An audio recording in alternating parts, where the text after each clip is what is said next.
Good morning, everyone, or good afternoon if you're calling in from further east. My name is EJ Brin, and I'm the Associate Director of Stakeholder Engagement at the BC Council for International Education. And I'm excited to welcome you to what will be a really informative and exciting session about the newly established scholarships exclusively for UMAP members. Before we begin, however, I would like to acknowledge that BCCIE is located on the Musqueam, Squamish, and Tsleil-Waututh nations. And I invite everyone to just take a moment to look around and think about the lands that you're on. If you would like to, please feel free to include your land acknowledgement in the chat box as well. It's really important that we're reflecting on a relationship with the land and how it affects the work that we do as international educators, as people who are encouraging students to study abroad, potentially on other Indigenous lands, and just reflecting on this and how we can do our part in reconciliation here and abroad. So as I mentioned, please feel free to put your land acknowledgement in the chat box. A few items before we begin. I know we have all spent a lot of time on Zoom, but a few tips. Please use the chat function to add any comments as we go along. For the panelists, as there will be a Q&A at the end. Also, if you have technical assistance, you need some technical assistance, we're there for you to help out in the chat function as well. If you can put your questions in the Q&A box, that's helpful too. I believe that you can upvote certain questions in the Q&A box if you're interested in a question somebody has already written. This session also has closed captioning available, and as noted when you came in, it is also being recorded and will be available after the session. We will be sending that out after the session. So without further ado, I would like to introduce our speakers for today, Chelsea Laird, Director of UMAP International Secretariat, and Michelle Johnson, the Program Administrator of UMAP International Secretariat. So over to you. Wonderful. Thank you so much, EJ, Kate. Good morning, good afternoon, good evening from wherever you might be joining us today. My name is Chelsea Laird. I am the director of the UMAP International Secretariat, currently hosted at Vancouver Community College.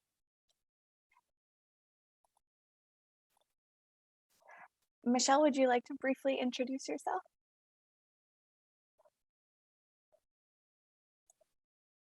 Excuse me. Thanks, Chelsea.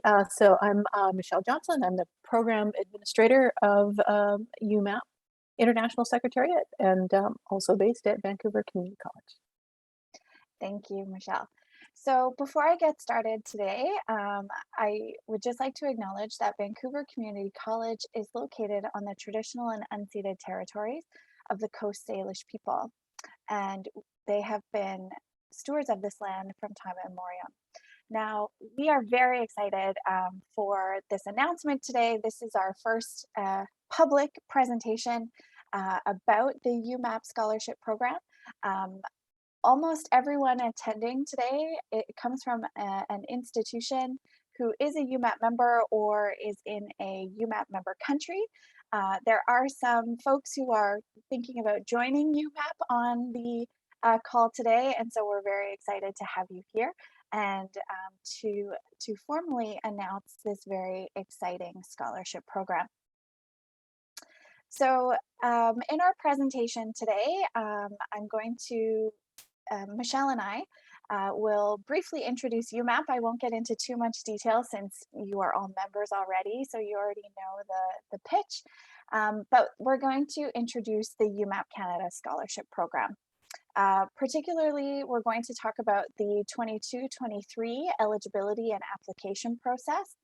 And then we're going to talk about how you might consider leveraging these scholarships and provide a couple of different scenarios for your consideration. We'll end with questions and discussion, of which I hope there are a lot. And without further ado, let's dive right in. So very, very briefly, UMAP stands for University Mobility in Asia and the Pacific. Although we are not exclusionary, we welcome all post-secondary or higher education institutions, colleges, institutes, and universities.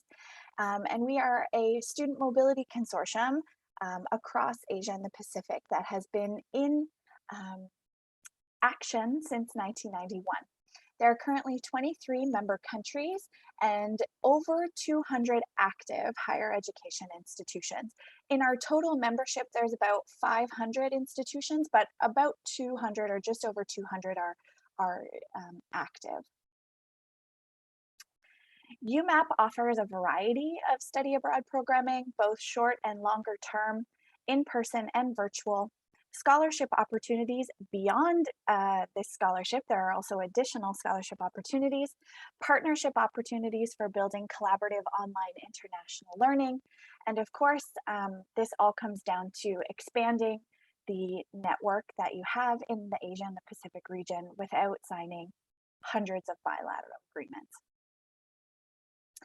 Our current member countries are listed here. And as I mentioned, our colleagues from Colombia are actively pursuing becoming a member country as well. So we hope to be able to welcome Colombia to our network soon.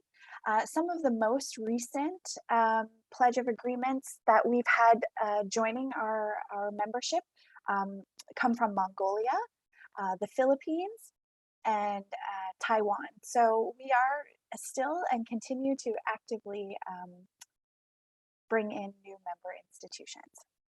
Okay, so let's get into what we're here for today. Let's talk about the scholarship. So in 2020, I believe, the Global Affairs Canada generously supported the funding of the International Secretariat for UMAP to be relocated to Canada at Vancouver Community College. As many of you know, the International Secretariat in UMAP is a rotating administrative body. And so for the next 5 years, so 2021 through 2025, Global Affairs Canada is funding, along with support from Vancouver Community College, the International Secretariat at Vancouver Community College. Now, along with the administrative support, financial support, Global Affairs Canada also provided scholarship funding. And so the project has scholarship funding from 2022, so this fiscal year, starting April 1st through 2025. So 3 full fiscal years of scholarship funding. But I would like to outline and reiterate that this presentation is outlining the eligibility criteria for the scholarship only for the fiscal year of 2022 and 2023. So we are, there may be some adjustments made just based on the funding criteria that are made in future years. So I just wanted to let you know that this criteria is for 2022-23. So there are 3 scholarship program goals that are associated with this scholarship funding. The first, of course, is to increase Canadian students' outbound mobility, particularly in Asia, and particularly to those who self-identify as underrepresented in study abroad opportunities. We'll talk a little bit more about that later. The second goal is to increase the intake of international or non-Canadian students from a diverse range of countries and territories to a broad range of study destinations across Canada. And third, the scholarship program goal is to enhance the international profile of Canada as a source of top quality education. The total scholarship funding for 2022 through 2025 is $830,000. In the fiscal year of 2022-23, there are the scholarship dollars are $280,000, and there are 2 avenues of funding for these scholarships. One are for Canadian citizens studying at Canadian UMAP member institutions to participate in a study abroad opportunity at a non-Canadian UMAP member institution. And the second avenue of funding is for non-Canadians who are studying at to study at a Canadian UMAP member institution. Sorry. So there's 2 avenues Canadians to study abroad at a UMAP member institution, and non-Canadian citizens to study at a UMAP Canada member institution. The scholarship value is based on the program type and length. Because UMAP is such a large network and has such a variety of different types of programming, ranging from 7-day programs, short-term programs, to semester-long programs, virtual and physical, these are all being considered for the UMAP, for the scholarship program.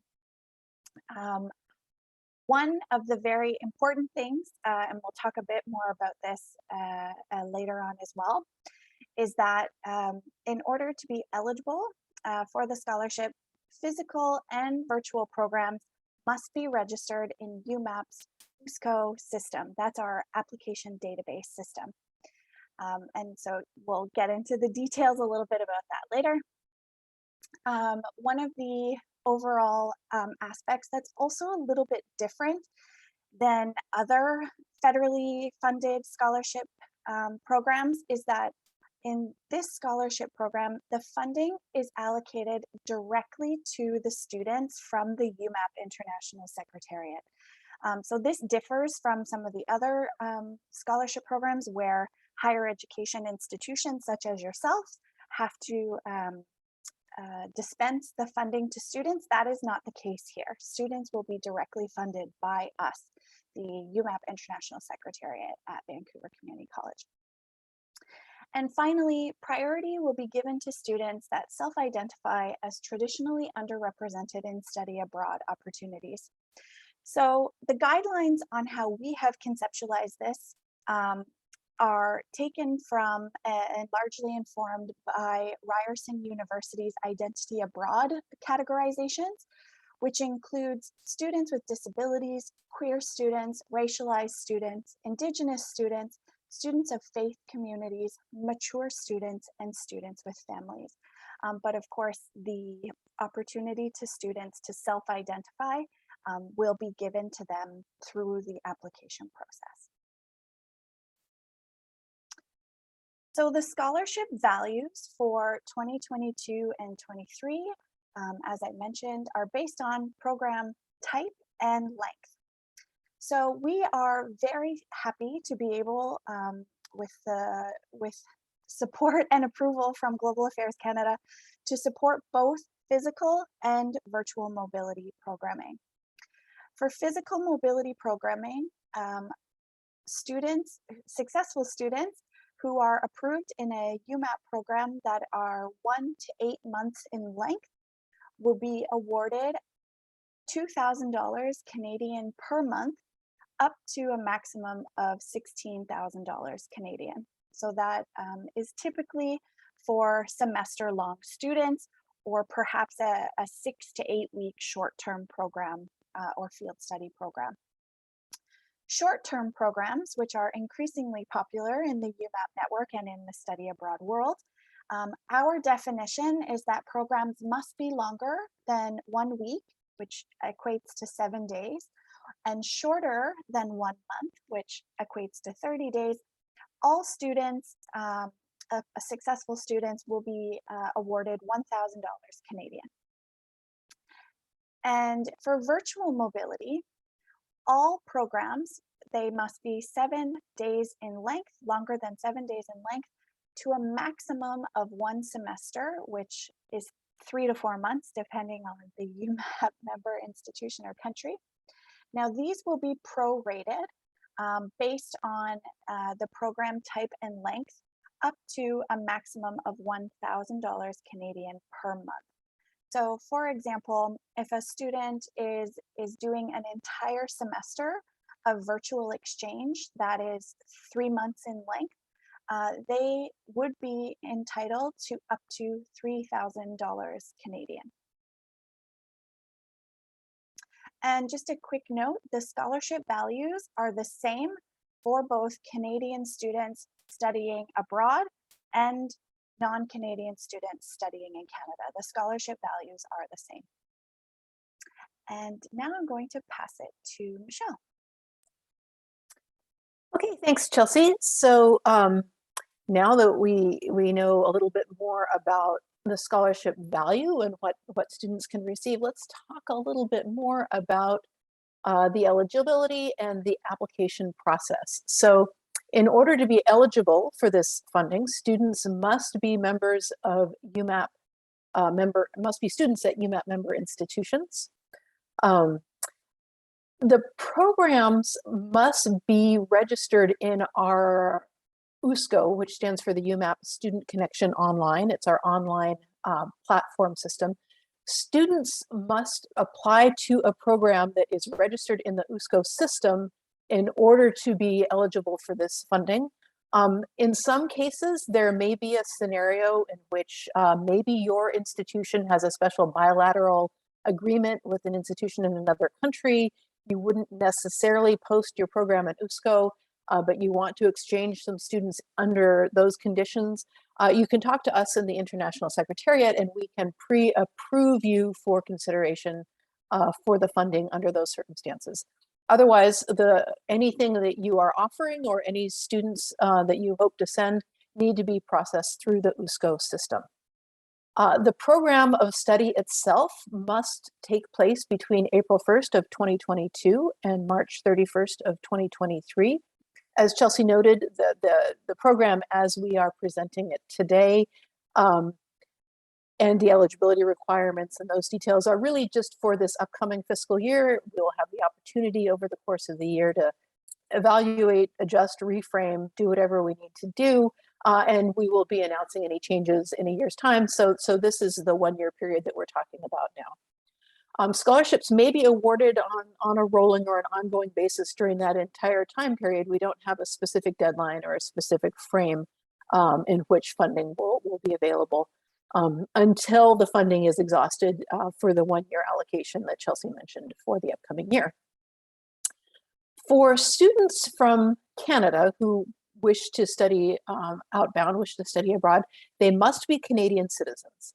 So permanent residents, students that you may have at your institutions are unfortunately not eligible for this funding opportunity.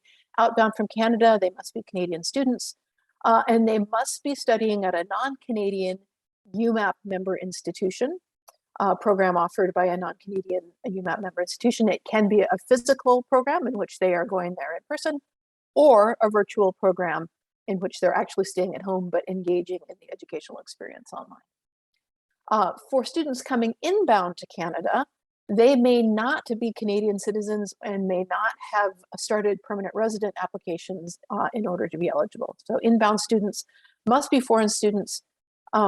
They must study at a UMAP member institution in a physical or a virtual program. I just see out of the corner of my eye, somebody's chatted a question, is there an age limit to be eligible? No, there isn't. Any age is eligible. And as Chelsea mentioned, one of the categories that we might consider funding as a priority might be mature students, non-traditional students in terms of age range. So we would welcome applications from that category. So in addition to the general eligibility, the Global Affairs Canada has identified a priority listing of countries for this funding opportunity. And it's based on countries that may fall into the cracks, into the gaps between other programs that they have. So if they're already funding a country through another one of their scholarship programs, it's a slightly lower priority for this program. And so the countries that are the top priority countries are listed here. There are 10 of them. And this is something just to keep in mind, like if you want to increase your study opportunities with another country, if you were to choose one of these countries, it would just increase the chances of being able to receive funding as a priority category. Excuse me, I've just seen another question show up in the chat. Could you let us know what the definition of mature students?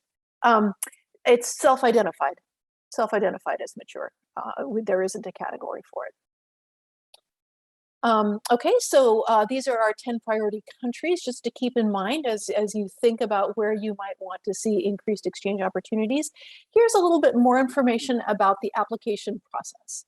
So in order to benefit from this program, the first thing that you need to do as an institution, if you're hoping to attract students in from other countries, is you have to register programs of study in the USCO system. And it's worth noting that right now, the USCO system is open for the registration of programs for summer 2022. You can sign off of this webinar, go back to your desk and upload study programs for the summer, and the system is ready for you. If you want to register opportunities for fall 2020, we are, excuse me, fall 2022, just a little bit of time travel here. We are in the midst right now of actually rebuilding and getting ready to launch a new USCO system, which we will be launching in April. And so opportunities to register opportunities for fall 2022 will be available from April. Summer opportunities are open right now. So the first thing that you do is you register your program of study in the USCO system to attract inbound students. Students would apply for your program. You use the USCO system to review and accept them. At the same time, if you're trying to create opportunities for your own students to go abroad, you might review the opportunities in the USCO system and help advertise them, and help spread the word for things that you think your students might be interested in. Encourage them to apply for those things. If you, as I said before, if you have a special relationship with an institution and you want to exchange some students on a bilateral basis, you can contact us. Let us know, and we can talk about how that would work separately outside of the USCO system. So your programs are in USCO, students are applying. Once they are accepted, then one of the reasons we're asking you to use USCO for this is then we in the International Secretariat can go in and we can say, oh, so these Canadian students have applied to go out and these students have applied to come to Canada. We can identify the students who have been accepted, and then we will reach out to them and we will send them an application form and say, would you like to be considered? Would you like to apply for this funding opportunity? So students will be invited to apply if once they have been accepted to relevant programs. The International Secretariat will review those applications once we receive them back. We will give priority to students who have self-identified as traditionally underrepresented. We will also give priority to students from those 10 countries that we just listed, and we will determine who will receive the funding. The funding will then be sent directly to the students. We will ask them for the banking information. We will arrange for that payment from here. If students are attending 1 or 2 semester-long programs, the funding will be sent in 2 installments. Short-term and virtual programs will receive their funding in its entirety up front in a lump sum. And then the students will be responsible for paying their program expenses. So paying the program fees, the tuition, whatever housing costs there are. The students themselves will be paying those to you as the host institution or whoever their host institutions are. We will require a post-study report from any student who's funded through this program. And as I said, students will be responsible for paying their own expenses. So I think it's back to you, Chelsea. Do we want to look at any more of the questions in the Q&A? Do we want to wait until the end with those?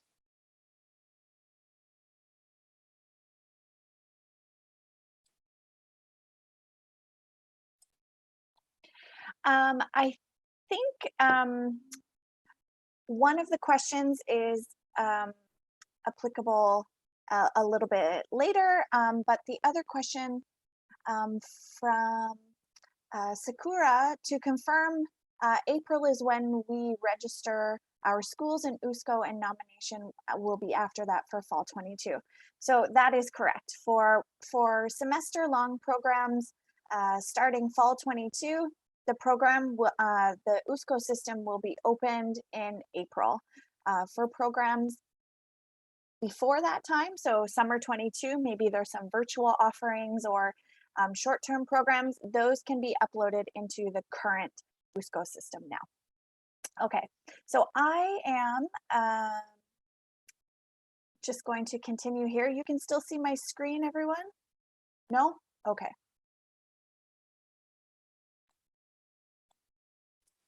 I think the BCCIE screen went back up, Chelsea.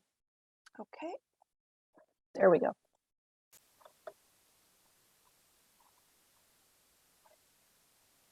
Sorry, folks, one moment here.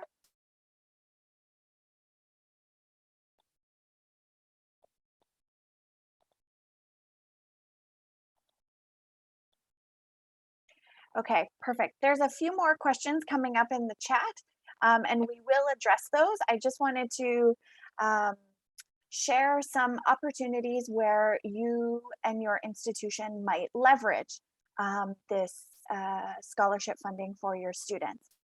So the first recommendation is to check the UMAP institutions and the USCO system for active members. So building in a review of the programs being offered through UMAP member institutions should be a part of your practice in the study abroad office, because programs are being offered constantly.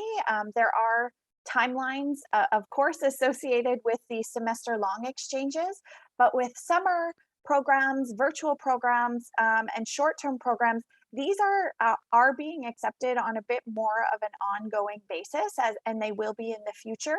And so we really encourage you to start building in checking the UMAP and USCO system for programs that are available, because some students might not be ready for a semester-long exchange, or there might be a month where they are in between semesters and work, and they're ready to go abroad, and so there might be something available just based on the diversity of our member institutions. That semester dates might line up in that way. Virtual programs are definitely an opportunity to get your students dip their toes in the intercultural study abroad world. Many of our member institutions, particularly in Malaysia and the Philippines, are offering high quality virtual programming that range from 7 days to sometimes 7 weeks. And they can be for credit as well, of course, determined by your institution. But we really think that this is a great way to start building those relationships and familiarity with each other in the UMAP network as well. And as we mentioned, we are very fortunate to be able to support students who are participating in virtual offerings this year. On that front, if your institution is offering virtual programming short term as well, please promote it through the UMAP network, because there are many students who are curious about coming to Canada, and this might be a really great way to start to build those bridges for students to come to your institutions, either for a semester-long exchange or possibly even postgraduate opportunities. So using this as kind of a stepping stone in building your institutional brand and awareness throughout the UMAP network. The Global Skills Opportunity Programs, check for a UMAP connection. So many of you, I'm confident, have been funded through the GSO program, which is so exciting, and is my understanding is that that scholarship and that funding is for Canadian students and permanent residents to go outbound.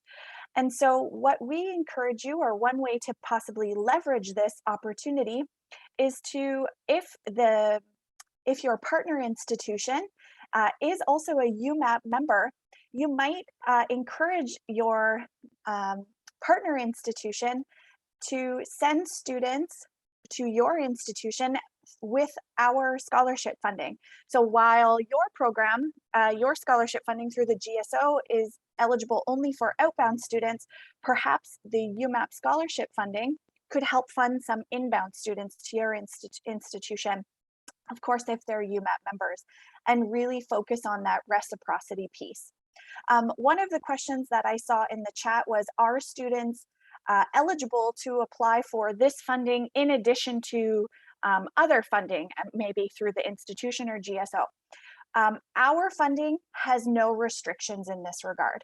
So for example, if a student receives a grant from your institution, maybe there's an internal study abroad grant, that does not disallow them from applying to our scholarship program as well. I am not familiar if the GSO scholarship program has restrictions in that regard, but that is certainly something I would be able to check in with CI Can and Universities Canada about. Perhaps there's someone online from those organizations who might be able to answer those questions. And finally, an opportunity to leverage this funding is, as Michelle mentioned, one, if your institution is interested in building faculty-led programming or the short-term programs abroad, but you're not quite ready to put it publicly onto the USCO system to have students apply from all over the world, but instead you're building a bilateral program between UMAP member institutions, we could definitely have a conversation about providing accommodations for that program. And so please keep that in mind or share that information with faculty members, that if they are building new partnerships, particularly with physical mobility or even COIL programs, if they engage with a UMAP member institution, and then we can have a conversation about the eligibility of that program for our scholarship funding for 2022-23. So I think there's lots of opportunities to build and leverage this funding and support not only Canadian students going abroad, but also the non-Canadian students coming to our institutions. Okay. So just a very quick recap, and then we'll open up to questions. So UMAP membership is required in order to access these funds. So students must be associated with a UMAP member institution in order to apply. Programs or study abroad student applications must be in USCO or pre-approved by the UMAP International Secretariat. The two avenues of funding are for Canadian students registered at a UMAP Canada member institution to study at a non-Canadian UMAP member institution, and for non-Canadians who are at a non-Canadian UMAP member institution to study at a Canadian UMAP member institution. Eligible students will be invited to apply by the UMAP International Secretariat. You as administrators do not have to do anything additional there. We will review the data and review the eligible students and contact them directly, of course, with you copied or in that communication loop. And priority will be given to students who self-identify as traditionally underrepresented in study abroad opportunities to or from priority countries. Our resources, as always, Facebook, Twitter, and our website. At the conclusion of our session today, we will be sharing the presentation slides with you, as well as some promotional material. We have some one-pagers being developed, which outline the eligibility criteria and scholarship values and things. So those will be sent to you through BCCIE probably tomorrow or before the end of the week. But always you can reach out to us. We'll share our email address at the end. Okay, so I'm going to stop sharing my screen and we can open up to questions and discussion. And I think there's lots in the chat here. Okay, so I'm going to start with Sarah's question. How long until a student knows if they are accepted or not if they apply at the start in April when it opens? So the way that the current USCO system is set up is that there are different application deadlines depending on the program. So if we're talking about semester-long programs that would start in fall 2022, the timeline, I believe, Michelle, can you correct me if I'm wrong, but it's approximately 6 to 8 weeks after the time of application. Yeah, so we don't actually have the timeline ironed out specifically right now, but the way the timelines work is that the students have a couple of weeks to apply, and then the institutions have a certain amount of time to respond until the application is final. And that might take 6 or 8 weeks from beginning to end, as Chelsea said. And then the additional review from the International Secretariat, we're hoping to turn around pretty quickly. So that would probably only add maybe 10 days or so to the review process. And then the student would know, they would have, we won't reach out to them until they're accepted. So they'll know when they're accepted, but they will know that they're funded within about 10 days of that process. Great. Next question is, you mentioned about reports that students have to submit if they get UMAP scholarships. Is there more information on that? So this will be a fairly simple post-study report. It's more of an evaluative report. We're in the midst of developing that evaluative report at the moment, but it will not be cumbersome. It will be a fairly simple process for students to complete simply for our records and some data keeping. So a presentation is not required. The next question, do you take into consideration if a student is also a recipient of another award during the review? To be quite honest, no. We will not ask the students if they are recipients of other awards. The application, so once the eligibility of the student is determined through the USCO system and we reach out to them, unless they are unable to prove their citizenship, so if a student is unable to prove that they're a Canadian citizen or a non-Canadian is unable to prove that they are a citizen of said country, I would say that would be probably the only criteria that we would deny a student the scholarship at that point, other than being the funding being exhausted. So no, we will not ask students if they are receiving other awards at that time.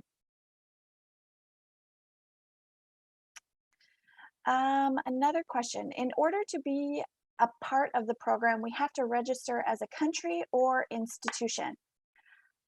That's a great question. So the only way for the award to be disseminated is to a student.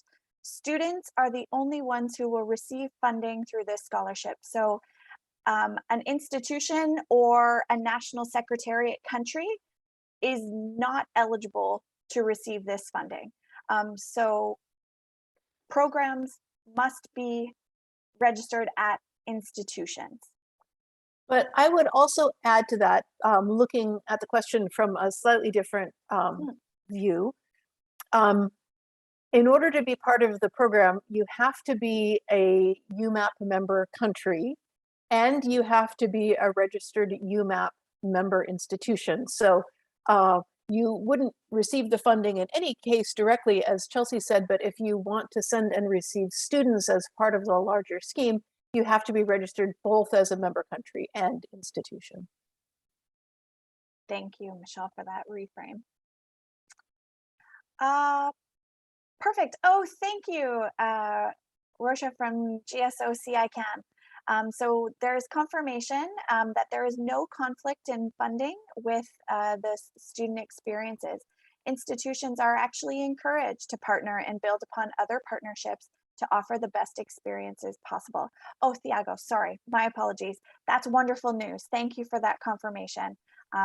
So building upon partnerships will actually support our students even more using both the GSO opportunities and the UMAP scholarship. So that's wonderful news. Thank you.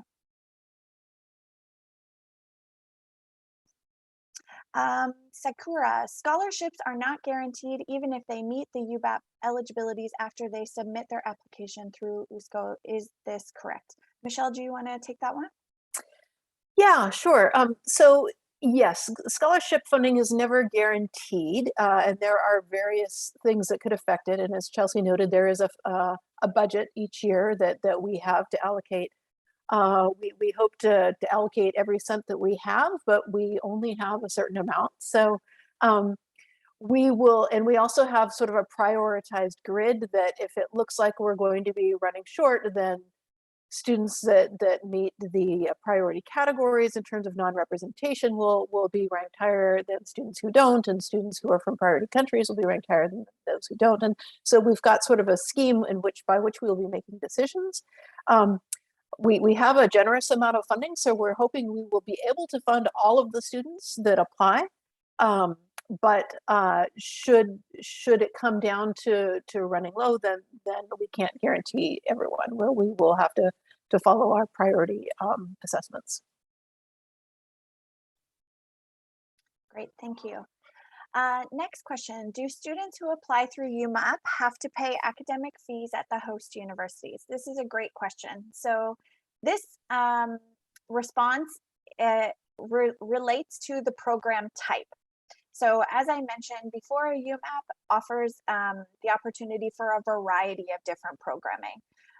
What we call Program A is the tuition waived student exchange kind of traditional experience. And so if your institution is sending a student or receiving a student through the Program A scheme, then tuition fees are not permitted to be charged because that is the assumption within the Program A offerings.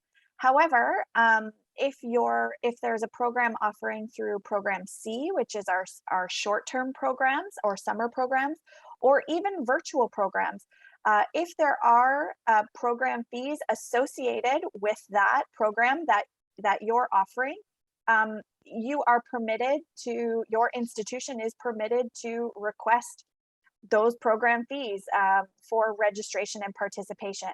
The UMAP scholarship is, students are also eligible. Program fees are an eligible expense. So for example, if a student wishes to participate in a virtual program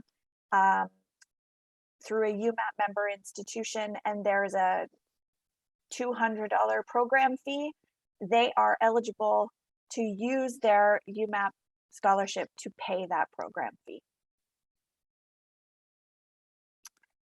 Next question, is there a cap on the number of students for the scholarship and to our institution that is different or inclusive for different programs?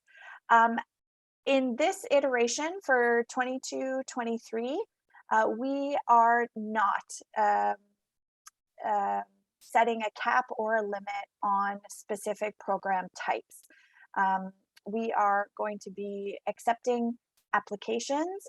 We are going to be inviting students to apply on an ongoing basis based on the offerings that are put through the USCO system. This might change in the future for future iterations of this scholarship, but for 22-23, we are really just trying to get a lay of the land and see what is being offered and what students are applying to. So at the current moment, there is not a cap on those numbers. Thank you. Okay. The next question, do you recommend schools do an internal selection process before students go apply on USCO? My personal concern is for too many students to go on USCO and apply. That's a really great question. We can certainly, I mean, it really depends on your internal process. The only limitation from our perspective as the UMAP International Secretariat is that for nominations and acceptance of students through our Program A, which is the tuition waived program, there are limitations to 2 students per academic semester. And so an internal process may be required at your institution for that. or just managing numbers might also be something that you'll have to consider. Michelle, do you have any additional thoughts on that one? No, not really. I think it's worth noting that with the short-term programs and the virtual programs, it really is the more the merrier. So I would be surprised if Okanagan College were to overwhelm the system, because there should be a lot of opportunities available, and there aren't caps on anything except for the program A that Chelsea just mentioned. And so I think it's fine to just open it up and see who applies. Great. Next question, can institutions list ESL non-academic semester programs? Are those eligible for scholarships? Yes, as long as you are a UMAP member institution and you're accepting students from UMAP member institutions outside of Canada who are non-Canadian, yes, they are eligible for the scholarship program. I think I might also add, though, just as a nuance in that question, are ESL non-academic programs eligible? I think that for semester-long programs, we generally want them to be credit-bearing, right? So is that relevant to this? I'm not sure. I believe ESL programs would be credit-bearing. Credit-bearing, I believe Sure. so. Okay. And in the circumstance that they are not, I think we could also they could be promoted through program B, which would operate more as the bilateral. Good. Perfect. Do you inform institution on how much in scholarships their student receives as well as students? Yes, the coordinator or coordinators who are associated with the UMAP member institution in our USCO system will be fully in communication with the International Secretariat, including the student. So we will be communicating with the student directly with a copy to the coordinator who is associated with the UMAP member institution listed in USCO. So yes, you will be fully informed.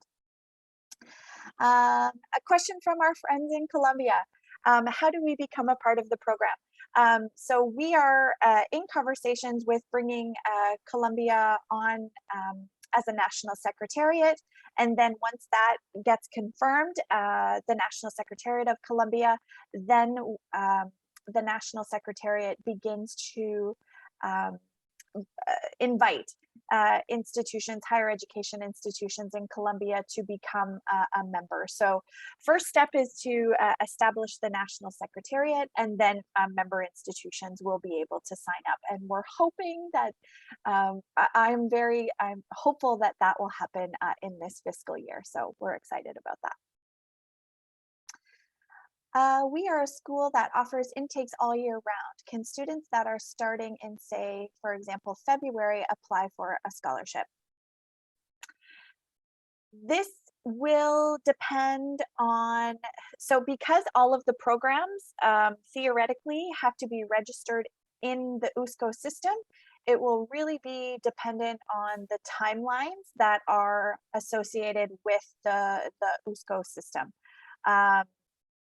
And so I encourage you, if the timelines don't line up at all, but there is still students who, according to our eligibility criteria, in your opinion, should be considered, please reach out to us directly, and we can assess on a case-by-case basis and award the students as appropriate. Is all of the information about scholarships on the UMAP website already? No, it is not. This is this is our first presentation, so you're actually getting a sneak peek before anything else is publicly released. As I mentioned, we're just finalizing up some design of our promotional material, and the website should be live by the end of this week, in addition to the one-pager information. So when we follow up, when BCCIE follows up with the slide decks and the PowerPoint, and the one-pager promotional material, will also be sure to include the link to the scholarship page so that you can access that information readily. Great. Okay. I think we have delivered a lot of detailed information in a very short period of time. There's EJ. Thank you, EJ. Great. Thank you so much. That was really informative. And I'm so glad you were here to also answer all of the questions. It was really active. And I feel like I really got a good sense of what the scholarships are about and how to utilize them. So thank you so much for that presentation, Chelsea and Michelle. Just so everybody knows, we have recorded this. We will be sending this out this week along with the PowerPoint and a document that provides a little bit more information on the scholarships as well. So that should be coming out later this week. The recording will also be posted on our website for reference at a later date as well. So with that, thank you again, Chelsea and Michelle. That was really great. And thank you everybody for tuning in. Feel free to forward the video once you receive it to anybody else who you think would be interested. And I hope everybody has a lovely day. Thanks, everybody.